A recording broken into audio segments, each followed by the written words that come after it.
शरद पवार भारतीय राजनीति के एक ऐसे राजनेता जो कब क्या करेंगे ये कोई नहीं जानता। जो करने वाले हैं उसकी प्लानिंग कब से चल रही है ये कोई नहीं जानता। वो चाल वो कब चलेंगे ये कोई नहीं जानता। ढाई घर चलकर वो कब किसको कहां मात दे देंगे ये कोई नहीं जानता।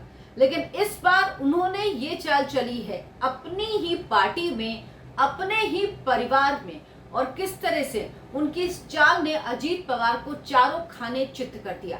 ये सब कुछ आज आपको इस वीडियो में बताऊंगी। नमस्कार, बहुत बहुत स्वागत है आपका। आप देखना शुरू कर चुके हैं राष्ट्रपथ। आपके साथ मैं हूं अर्चना सिंह। शरद पवार ने अपनी पार्टी में 2 कार्यकारी अध्यक्ष की घोषणा कर दी। एक सुप्रिया सुले उनकी बेटी और दूसरे उनके खास प्रफुल्ल पटेल। इन 2 नामों के घोषणा के पीछे बहुत बड़ी रणनीति है, स्क्रिप्टेड है, और ये स्क्रिप्ट बहुत पहले से लिखी जा रही थी। लेकिन सवाल उठता है कि आखिर अजीत पवार अब क्या करेंगे? क्या ये सब कुछ जो कुछ हुआ ये अजीत पवार की मंजूरी से हुआ, और क्या अजीत पवार अब कोई बड़ा कदम उठाएंगे? वंशवादी पार्टी में हालांकि पुत्र या पुत्री को विरासत सौंपना कोई नई बात नहीं, कोई बड़ी बात नहीं। पुत्र या पुत्री जो भी होता है, अगर पुत्र होता है तो उसको प्रायोरिटी दी जाती है, नहीं तो पुत्री, उससे उत्तराधिकारी बनाया ही जाता है। और यही काम महाराष्ट्र में एनसीपी ने किया। शरद पवार ने एनसीपी के 25वें स्थापना दिवस पर सुप्रिया सुले और प्रफुल्ल पटेल को पार्टी का कार्यकारी अध्यक्ष यानी वर्किंग प्रेसिडेंट घोषित कर दिया, बना दिया, और उन्हें अलग अलग राज्यों और लोकसभा और राज्यसभा की जिम्मेदारी भी सौंप दी। अब सवाल ये है कि सुप्रिया सुले को तो शरद पवार को विरासत सौंपनी थी, इसीलिए उन्हें कार्यकारी अध्यक्ष बनाया। लेकिन प्रफुल्ल पटेल को साथ में कार्यकारी अध्यक्ष क्यों बनाया? शरद पवार दरअसल पिछले 1 साल से सुप्रिया सुले को एनसीपी अध्यक्ष बनाने की भूमिका बना रहे थे, और ये हम सब देख रहे थे, लेकिन ये नहीं समझ पाए कि ये दांव इस तरह से चला जाएगा। लेकिन इस सब को लेकर पार्टी में बड़ा द्वंद्व चल रहा था। पवार चाहते तो सीधे सीधे सुप्रिया सुले को पार्टी का अध्यक्ष बना सकते थे, लेकिन वो जानते थे कि अगर उन्होंने ऐसा किया तो पार्टी में विरोध शुरू हो जाएगा, पार्टी टूटने की भी आशंका थी। इतनी दिनों से शरद पवार नब्ज टटोल रहे थे, उन्हें समझ में आया कि पार्टी में टूट हो सकती है। इस आशंका को देखते हुए उन्होंने 2 कार्यकारी अध्यक्ष घोषित किए। खासतौर पर वो जानते थे कि अजीत पवार का विरोध उन्हें झेलना पड़ सकता है। शरद पवार को लगा कि धीरे धीरे कदम बढ़ाना ठीक है, और इसी वजह से सुप्रिया सुले और प्रफुल्ल पटेल दोनों को एक साथ कार्यकारी अध्यक्ष बनाया गया।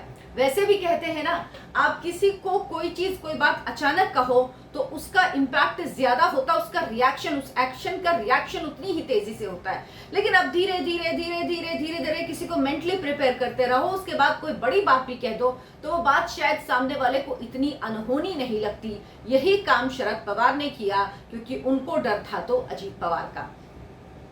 शरद पवार जानते हैं सुप्रिया सुले को अध्यक्ष बनाने के लिए उन्हें पूरा माहौल बनाना पड़ेगा, और ये 2 कार्यकारी अध्यक्ष जो बनाए गए हैं इस माहौल बनाने की शुरुआत, बल्कि ये कहिए शुरुआत का दूसरा कदम है। पहला कदम शरद पवार पहले ही ले चुके हैं। वो कदम उन्होंने लिया था 2 मई को, जब उन्होंने इस्तीफा दिया था एनसीपी के अध्यक्ष पद से। वो इसी पटकथा का हिस्सा था जो 10 जून को सामने आई, जिसमें शरद पवार ने सुप्रिया सुले को कार्यकारी अध्यक्ष घोषित किया प्रफुल्ल पटेल के साथ। 2 मई को जो कुछ हुआ वो सबने देखा। शरद पवार ने इस्तीफा दिया, लेकिन मैं तो कहती हूँ शरद पवार ने शरद पवार को इस्तीफा दिया, और शरद पवार ने ही शरद पवार का इस्तीफा अस्वीकार कर दिया और वापस से अध्यक्ष बने रहे शरद पवार एनसीपी के। दरअसल ये सब कुछ क्यों किया था शरद पवार ने? शरद पवार उस इस्तीफे के जरिए ये देखना चाहते थे कि जिस पार्टी को उन्होंने खड़ा किया 1999 में पीए संगमा के साथ मिलकर, जिस पार्टी को उन्होंने बनाया, आज उस पार्टी में कितने लोग उनके साथ हैं। ऐसा तो नहीं उनके भतीजे अजीत पवार का ज्यादा प्रभाव हो गया हो, और अगर वो अचानक में अपनी बेटी को विरासत सौंप दें तो उसके बाद ज्यादा दिक्कत हो जाए। उस वक्त आपको याद होगा सिर्फ अजीत पवार ही ऐसे व्यक्ति थे जिन्होंने कहा था कि शरद पवार पर इस्तीफा वापसी के लिए दबाव बनाना ठीक नहीं है। शरद पवार की शातिराना चाल को दरअसल उस समय अजीत पवार समझ ही नहीं पाए थे कि ये सब किस स्क्रिप्ट का हिस्सा है। इस्तीफे के बाद जिस तरह से शरद पवार को समर्थन मिला, वो समझ गए कि अभी भी पार्टी में उन्हें चाहने वाले ज्यादा हैं, तो पार्टी के 25वें स्थापना दिवस समारोह से बेहतर दिन सुप्रिया सुले के नाम का ऐलान नहीं हो सकता था।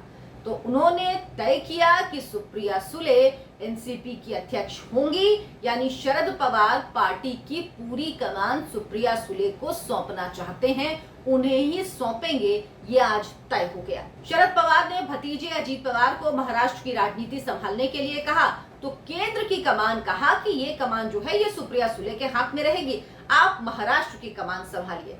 शरद पवार की चाल कोई नहीं समझ पाता, शरद पवार कब क्या करेंगे ये कोई नहीं जानता। 2 कार्यकारी अध्यक्ष बनाया जाना शरद पवार की इसी रणनीति का हिस्सा है, एक घर का सदस्य तो एक दूसरा बाहरी सदस्य प्रफुल्ल पटेल। शरद पवार ने प्रफुल्ल पटेल को कार्यकारी अध्यक्ष बनाकर परिवारवाद का जो आरोप उन पर लगता उससे भी बचने की कोशिश की है। प्रफुल्ल पटेल जो है वो शरद पवार परिवार के बेहद करीबी हैं। प्रफुल्ल पटेल वही करेंगे जो पवार परिवार कहेगा, इसीलिए उनको कार्यकारी अध्यक्ष सुप्रिया सुले के साथ बनाए जाने में कोई खतरा नहीं है, ये शरद पवार बहुत अच्छी तरह से जानते थे। हालांकि सुप्रिया सुले और प्रफुल्ल पटेल के नाम का ऐलान करना शरद पवार के लिए इतना भी आसान नहीं था। पहले उन्होंने अजीत पवार को बनाया, अजीत पवार को भरोसा दिलाया कि महाराष्ट्र की राजनीति वो खुलकर कर सकते हैं। महाराष्ट्र की राजनीति में एनसीपी के हेड वही हैं, वही अध्यक्ष हैं महाराष्ट्र के, तो इसीलिए अगर भविष्य में पार्टी महाराष्ट्र में अच्छा करती है तो मुख्यमंत्री या उप मुख्यमंत्री जो भी पद होगा, क्योंकि अगर सहयोगी पार्टी के साथ जाएंगे तो उप मुख्यमंत्री का अगर पद मिला तो वो, या अगर एनसीपी के पास सीटें ज्यादा आई और उसका मुख्यमंत्री बनना हुआ तो वो पद उसके सबसे पहले दावेदार अजीत पवार ही होंगे। और अजीत पवार को इस बात पर भरोसा भी हुआ क्योंकि महाविकास आघाड़ी में उन्हें मुख्यमंत्री बनाया गया।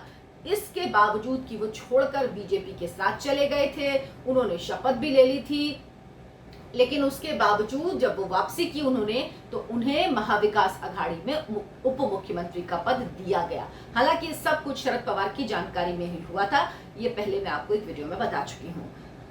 वैसे भी अजीत पवार महाराष्ट्र की राजनीति करना चाहते हैं, उन्हें सांसद नहीं बनना, वो केंद्रीय राजनीति में नहीं जाना चाहते और वो जानते हैं कि राष्ट्रीय स्तर पर एनसीपी का कोई ऐसा भविष्य नहीं है, एनसीपी कुछ ऐसा खास कर नहीं पाएगी, वो महाराष्ट्र की ही पार्टी है, महाराष्ट्र में ही भविष्य है उनका भी, क्योंकि महाराष्ट्र में भविष्य है एनसीपी का।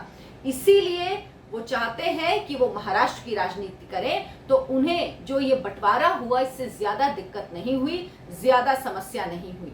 लेकिन सवाल यह है कि अगर पार्टी बेहतर स्थिति में होती है, अगर पार्टी का मुख्यमंत्री बने, ऐसी कोई स्थिति कभी आती है, तो क्या शरद पवार अपनी इस बात को याद रखेंगे?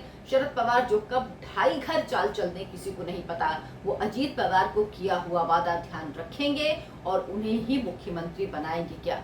वैसे तो इसकी संभावना बहुत ज्यादा है कि उनको ही मुख्यमंत्री बनाएंगे, क्योंकि वो जानते हैं वरना पार्टी में बगावत हो जाएगी और अजीत पवार के पास अलग पार्टी बनाने या फिर बीजेपी में जाने का विकल्प खुला हुआ ही है।